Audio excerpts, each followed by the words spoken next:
Bonjour à tous et bienvenue. Nous, les bénévoles bâtisseurs de ce village, sommes heureux de vous accueillir ce matin pour le lancement d'Alternativa Strasbourg. Alternativa, coordination créée en octobre 2013, organise des événements pour promouvoir les solutions concrètes contre le dérèglement climatique. Alors, le Festival Alternativa, c'est un festival qui est parti de Bayonne en 2013. C'est des gens qui se sont dit il y a une vraie urgence sur le réchauffement climatique, mais le discours de la peur est peu efficace. Donc il faut montrer à tout le monde qu'avec des gestes simples, on peut lutter contre le réchauffement climatique et que ça peut être durable mais aussi désirable. C'est-à-dire qu'il y a des alternatives qui sont fun, c'est sympa quoi.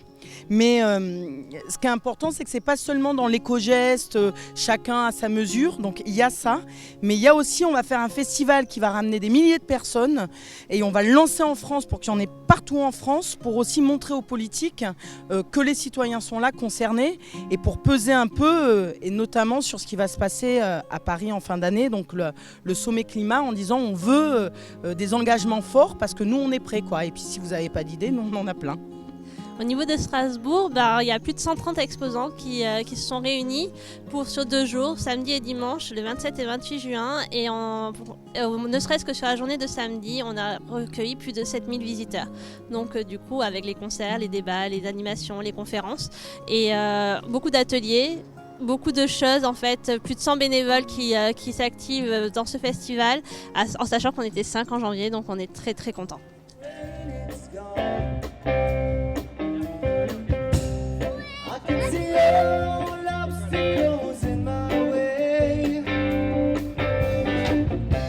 Oui, alors nous on a le stand du Stuc. Le Stuc est une monnaie locale qui va sortir à Strasbourg le 3 octobre. Et donc le stand, l'objet c'est de présenter la monnaie et aussi donc d'expliquer comment l'intérêt d'une monnaie locale aux citoyens et comment ça va fonctionner, les détails. On est en train de constituer un réseau d'entreprises, d'associations qui accepteront le Stuc. Et on retrouve énormément de nos partenaires ici.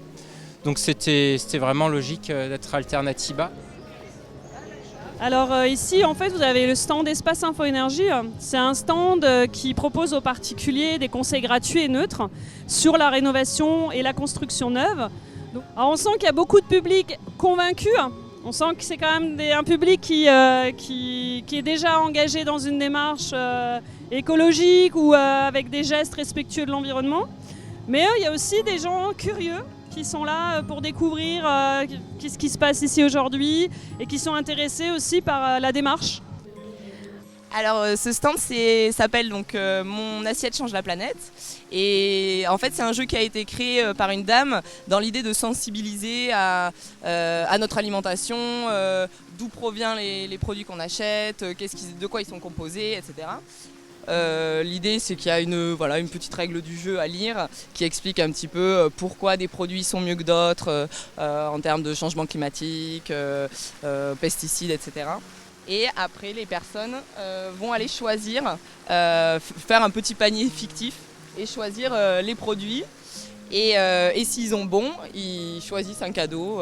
Voilà. Ce festival, la Alternativa, rassemble beaucoup d'initiatives très différentes et qui à la fois vont toutes dans le même sens et c'est ça qui est intéressant quoi. Voilà, je trouve que c'est un beau mouvement et qu'il faut qu'il perdure et qui va faire naître des bonnes idées je pense.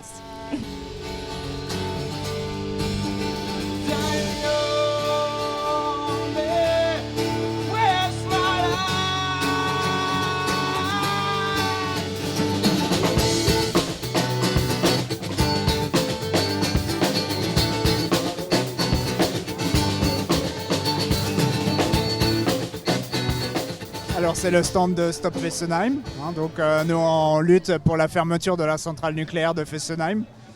Et ça se passe assez bien, on a des gens qui viennent, qui nous interrogent, qui nous demandent comment on fait, si Fessenheim ferme, est-ce qu'on aura du courant, etc. Donc on les rassure, on leur dit que tout ira bien, si on ferme Fessenheim demain il n'y aura pas de souci. Bon, bien sûr, il y a le problème des emplois, mais il y a des solutions si on développe les énergies renouvelables. Et c'est ce qu'on essaye de montrer aussi sur le stand, parce qu'aujourd'hui, on essaye de montrer qu'il y a des alternatives au nucléaire et qu'on peut fermer Fessenheim sans que ça soit une catastrophe au niveau économique et au niveau social, quoi. Donc il y a des alternatives.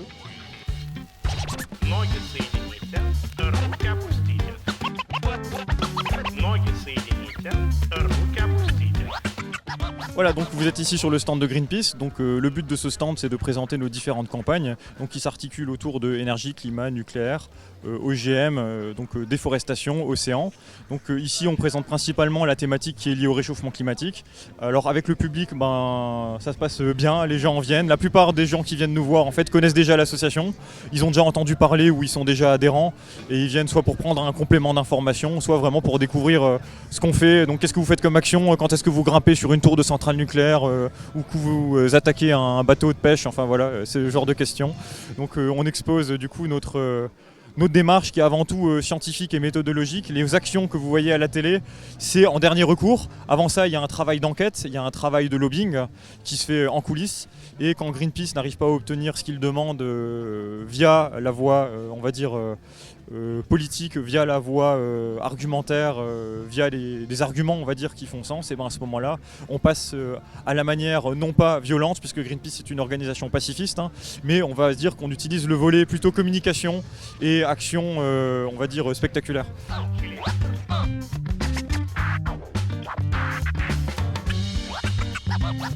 Oui, bonjour, alors je suis Luc d'Animalsas. On fait stand commun avec nos frères de combat de Sea Shepherd.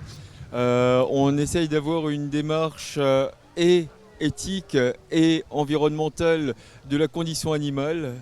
Et on sait pertinemment maintenant que l'élevage est extrêmement et totalement dramatique quant à la production de gaz à effet de serre. Et donc nous essayons de sensibiliser le public par rapport à ça. Est-ce que vous avez un message pour les membres de la COP 21 ? Plus que ça, je dirais soyons sérieux et essayons non pas d'avoir une politique à court terme comme ça a été le cas par rapport à jusqu'à maintenant, mais qu'on ait une politique qui tienne vraiment compte des générations futures, parce que pour paraphraser le commandant Cousteau, la Terre ne nous appartient pas, on l'emprunte à nos enfants, donc maintenant qu'ils arrêtent de penser à eux, qu'ils pensent aux générations futures comme nous on pense aux générations futures également. Évidemment que toutes ces réflexions doivent se faire en fonction en animation des tranches d'âge des enfants. Je ne vais pas initier un enfant de 3 ans à la même façon à la nature ou à la citoyenneté qu'à 6, 9, 15. Donc nous sommes l'association Colibri 67 Strasbourg. Donc on a un stand sur les 2 jours pour parler de nos pratiques de coopération et inviter les gens à rejoindre ce mouvement citoyen qui cherche à inspirer, relier et soutenir toutes les initiatives qui vont dans le sens de la transition citoyenne et écologique. Je pense que le message, c'est déjà l'écoute, la vraie écoute, ce qu'on appelle l'écoute active, c'est-à-dire je ne suis pas en train de réfléchir à ce que je vais répondre à ce que tu es en train de me dire, c'est-à-dire écouter que d'une oreille, c'est vraiment prendre le temps, se donner le temps en fait, d'avoir des vraies conversations et des vraies négociations qui aient du sens pour finalement aboutir à un résultat qui soit partagé par tous et qui ne se fasse pas dans la douleur ou dans la précipitation et qu'on aboutisse à quelque chose de vraiment concret et satisfaisant pour tout le monde.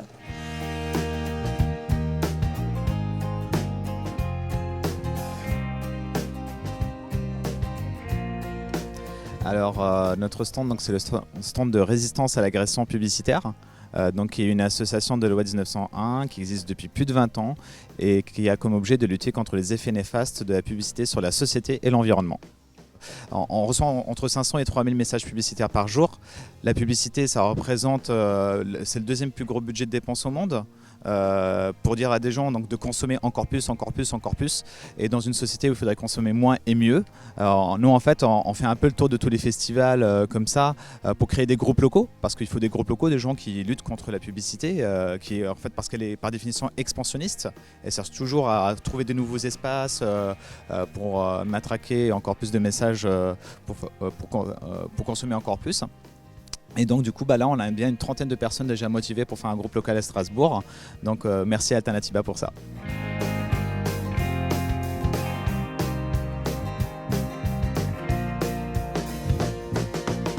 Je travaille pour Alsace Réseau Neutre, qui est un fournisseur d'accès à Internet associatif. Et donc aujourd'hui, je ne suis pas forcément là pour présenter mon fournisseur d'accès Internet, mais plutôt pour présenter une solution d'auto-hébergement, c'est-à-dire d'héberger ses données et ses services à la maison, plutôt que d'utiliser ceux de Google. Donc c'est une solution pour dégoogliser Internet. Et alors nous, chez SeaRaver, en fait, on fait la promotion des logiciels libres aussi, comme ARN.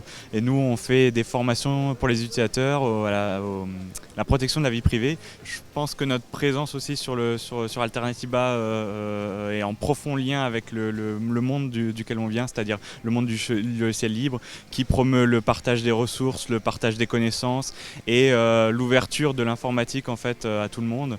Faut savoir que les logiciels libres peuvent être utilisés sur des machines qui sont très vieilles, et aussi sur des machines comme les Olimex ou les Raspberry en fait, qui consomment très peu d'électricité et qui donc sont partie prenante de la transition énergétique en fait, vers laquelle on espère pouvoir se diriger un jour, quoi. Essayer de diminuer l'impact carbone de l'utilisation de l'outil informatique, c'est effectivement utiliser des logiciels plus dédiés à sa propre utilisation, quoi. C'est-à-dire que quand on utilise un système du commerce, du modèle économique connu, avec des fenêtres, là, je ne sais pas quoi, on met en route des tas de services dont on ne va pas se servir. Linux est beaucoup plus économe et beaucoup plus sécurisé de toute façon, quoi.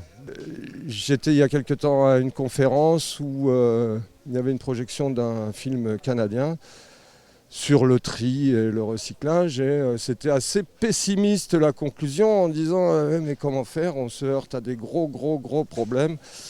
Je dirais que chez moi, personnellement, chez nous, j'avais des problèmes de tri, et puis un jour j'ai juste posé un sac dans le couloir, et ça c'est le sac pour mettre le papier, et ça s'est fait tout seul. Donc je pense que notre logique va se dépolluer du consumérisme, et effectivement, on arrivera à retrouver de l'oxygène là où on en a besoin. Qu'aujourd'hui, ces impressions de dérèglement de la machine climatique sont relayées par le discours scientifique. On parle d'un retour de bâton des activités humaines sur le climat, d'échauffement par effet de serre, de trous dans la couche d'ozone. L'étude des changements climatiques est devenue l'une des frontières avancées de la science. Comme toute frontière avancée. Après Alternatiba à Strasbourg.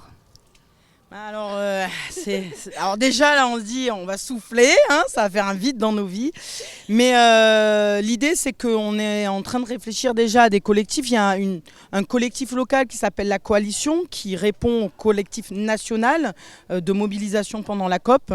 Donc l'idée c'est de continuer à travailler ensemble, parce qu'il y a plein d'assauts là qui n'avaient jamais travaillé ensemble et qui sont mis dans ce collectif, et on se dit qu'on a vraiment de la force ensemble, et du coup de continuer un peu de cette dynamique pour la mobilisation jusqu'à la fin de l'année et au-delà, quoi.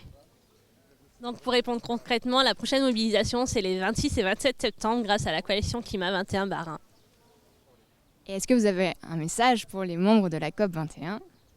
Les messages pour la COP21, alors le premier message c'est on est là, donc on va vous surveiller, on va regarder ce qui se passe, on va décrypter, on ne se fera pas avoir par les éléments de langage, puis on va mobiliser le grand public, et on espère qu'on aura des engagements ambitieux, contraignants juridiquement, mais si ce n'est pas le cas, on ne va pas se démobiliser. On aura le dernier mot avec la grande marche du 12 décembre.